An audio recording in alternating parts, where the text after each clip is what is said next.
Daily Bible reading, Acts chapter 22, verse 22, through chapter 23, verse 11.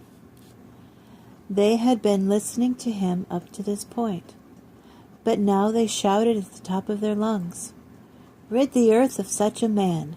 He's not fit to live!" They were screaming, waving their clothes and throwing dust into the air. So the commander ordered him brought into the barracks and directed that he be interrogated and whipped, in order to find out why they were yelling at him like this. But as they were stretching him out with thongs to be flogged, Shaul said to the captain standing by, "Is it legal for you to whip a man who is a Roman citizen and hasn't even had a trial?" When the captain heard that, he went and reported it to the commander. "Do you realize what you're doing? This man is a Roman citizen."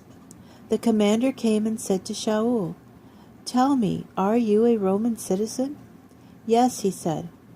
The commander replied, "I bought this citizenship for a sizable sum of money." "But I was born to it," Shaul said.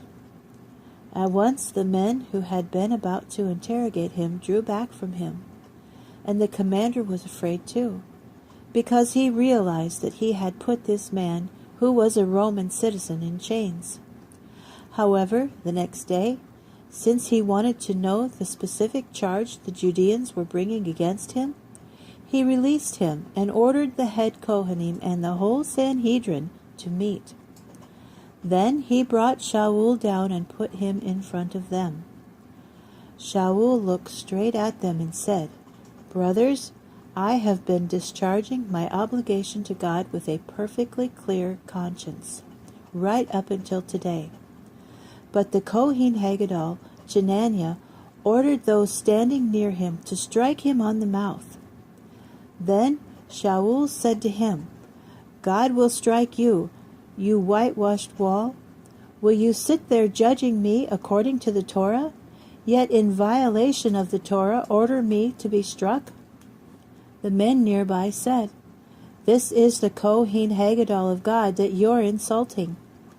Shaul said, "I didn't know, brothers, that he was the Kohen Haggadol, for it says in the Torah, 'You are not to speak despairingly of a ruler of your people.'"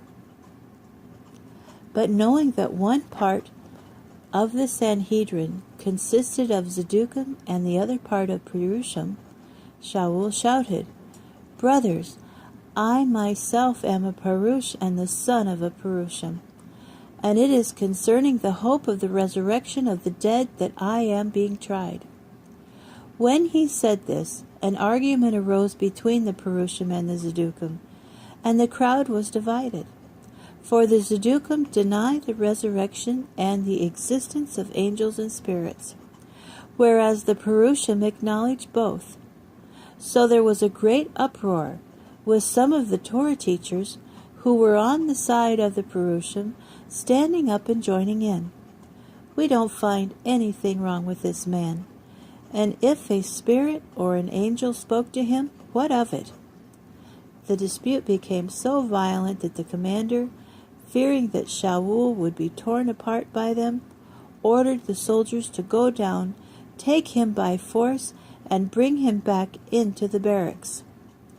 The following night, the Lord stood by him and said, "Take courage, for just as you have borne a faithfulness witness to me in Jerusalem, so now you must bear witness in Rome."